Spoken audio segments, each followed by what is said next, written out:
Now hold on, I know you're reading the title and saying, first this guy told me not to surrender, now he's telling me that OP God releases are good for SMITE?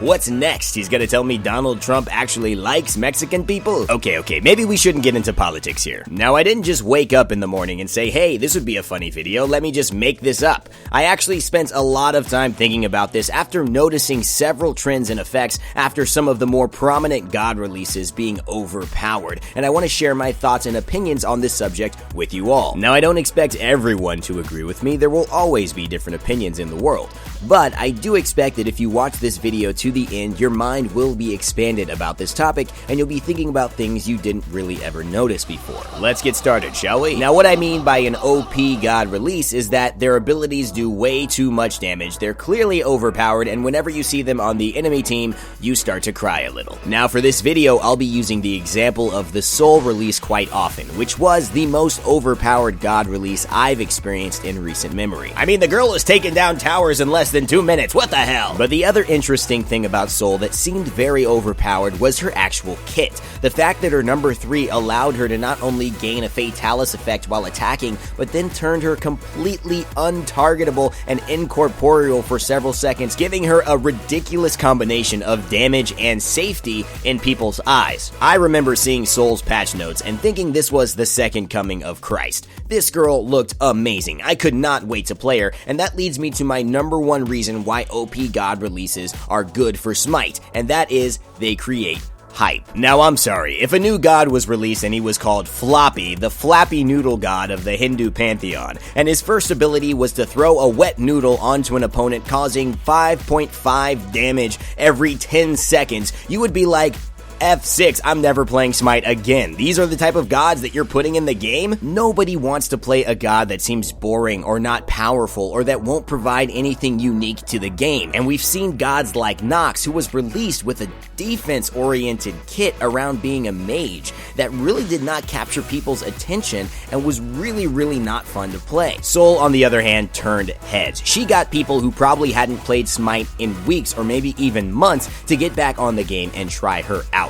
All of the YouTube videos from professional players or YouTubers were talking and describing how powerful Soul was, and it got more of the common populace to get up and play SMITE to check out this brand new god that was supposedly so strong. Now, this leads me to my number 2 reason why OP God releases are good for SMITE, and that is community feedback goes through the roof. Now, you know how they say the only form of bad news is no news, meaning that if you're being talked about in any form, bad or good, it's still serving your purpose? Well, you can imagine how Reddit and the SMITE forums blew up after this Soul release. Does anyone else see how ridiculously absurd and unfair it is that Soul can apply Polynomicon with her number 2? But the real problem is not her damage, it's the ability to apply that damage without being locked down by any significant form of CC. Hirez, you need to start making gods that actually make sense. Oh my god, shut up. As you can see, everybody had an opinion about Soul when she first came out, and that actually was one of the most valuable things about her release. You see, SMITE really values community feedback, and with OP God releases,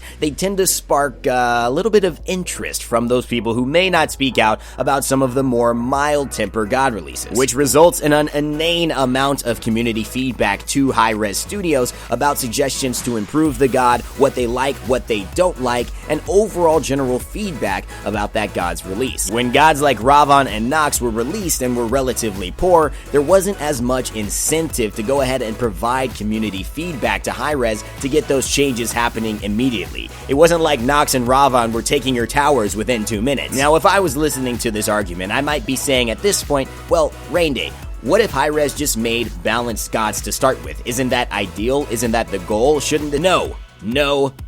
I hope I wasn't too direct with that answer. The purpose of having an OP god is you get this kind of amazing feedback from your community right away. You get more feedback than you would ever get if a god came into the lineup and was just balanced and people said, meh, he's balanced. Cool. great. I also find it very unrealistic to expect Hirez to create a completely balanced god. Usually they're either overpowered or underpowered, and the benefits of overpowered are so much better than being underpowered that I suggest it's overpowered every time. Now, the more important aspect of a god being released into the SMITE god pool is that people actually play him or her. And that leads me to my number 3 reason for why OP god releases are good for SMITE, and that is because they get played more.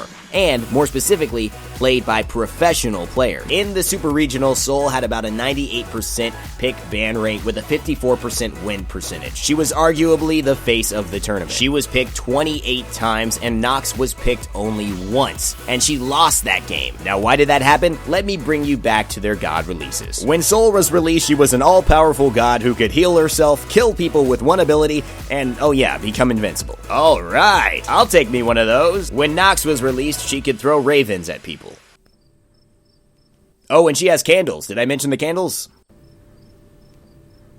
Woohoo! Now, of course, I'm being a little dramatic here, but the truth is Nox didn't have anything in her kit that was changing the meta or making her a powerful force to be reckoned with. In fact, they went a damage mitigation route with her passive, which is a weird thing for a mage who's supposedly doing damage as a magical damage dealer. So here's where these two roads diverged in a wood. And I took the one less traveled by, and that has made all the difference. I'm sorry for that tangent. I have a little bit of a Robert Frost thing. Anyhow, when Sol was released, it was imperative that ADCs at a professional level learn how to play her. The community consensus was that she was strong. People got that, and people believed that, and that was the reason people went and moved forward with Sol as big components of their strategies in the next professional setting. All of a sudden, everybody was doing a Sol God Guide, brand new Sol build, showcasing how Sol was taking down all of these towers in less than 2 minutes, or getting triple, quadra, or pentakills. And this also meant that people could see a lot more Sol gameplay. That means they got to see strategies and tactics and tips about how to play Sol, how to build Sol, so casual players who were interested in the pro scene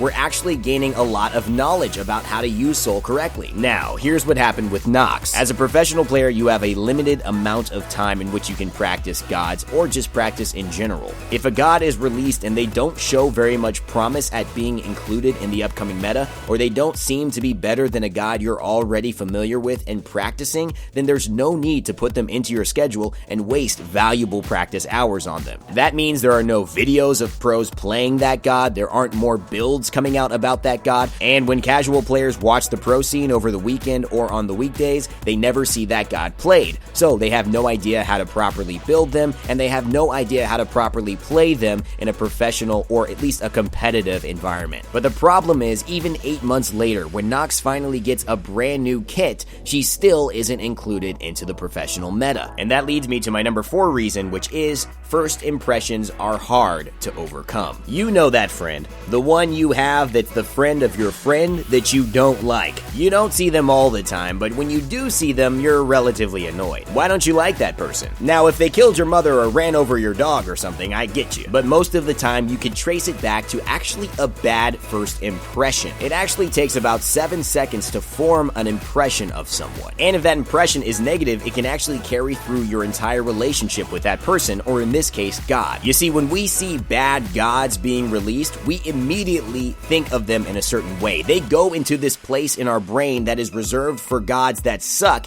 and we keep them there. It is a hard task to bring that god out of that area and completely restructuring your impression of that god. Not only creating a new impression, but taking away that old impression that you have that they suck. This happens very subtly, but it does happen and affect our decisions when we're picking gods and who we play most often. I'm sorry, this story is just too sad. I have to take a seal break.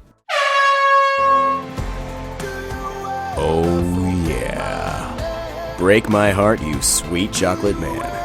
This is the tragedy of Ravana and Nox. This is why they had such a difficult time coming into line with other gods in terms of being playable. Their releases created this horrible impression of them, and it was so hard to overcome. It took Ravana nearly 4 buffs and an entire kit change, and Nox 8 months a kit change and another 8 months to actually see some professional competitive play. Think of how much energy, time, and resources SMITE has had to spend into changing our perceptions of Nox and Ravana so that they were in line with other gods. And now think of how little they've actually had to do that with Soul. One of the underlying reasons why OP God releases are good for Smite that I've kind of been mentioning throughout this video is that it saves Hirez Studios a lot of money and time. Rather than spending it on repackaging and reformulating gods that have already been released, they could spend their time working on new gods, or they could spend their time adding new and unique content to the game rather than trying to fix something that didn't work beforehand. Now, to conclude this video, I'd like to give you all my final reason for why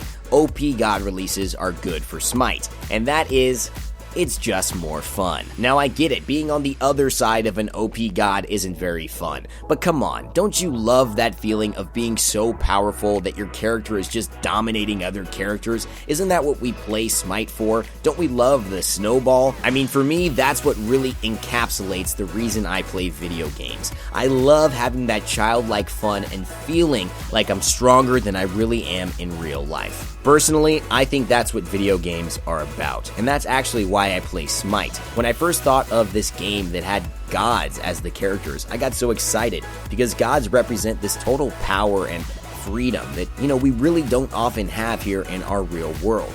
But to be able to experience that kind of unrelenting and just insurmountable power, even for a brief second, even on a god who's going to be nerfed in a few days or a few weeks, I think it's a worthwhile experience. And honestly, I think it's fun. I mean, come on, who doesn't love a pentakill? Well, that's gonna do it for me today, guys. Hopefully you enjoyed this top 5 and actually opened your mind as to why having an OP God release might actually be a good thing for Smite in general. And I hope you guys also enjoyed the Season 3 gameplay in the background of this video. So if you guys want to see more gameplays, builds, god guides, or top 5s, feel free to subscribe to my channel here at Rainday Gaming for more of that content. Let me know what you guys think about OP God releases being a good thing for Smite in the comment section below, and if you liked the video, please leave a like and a share so that I know you enjoyed it. Thanks so much for watching, guys. As always, my name is Rainday. Remember to never give up, never stop gaming, and I'll see you guys next time.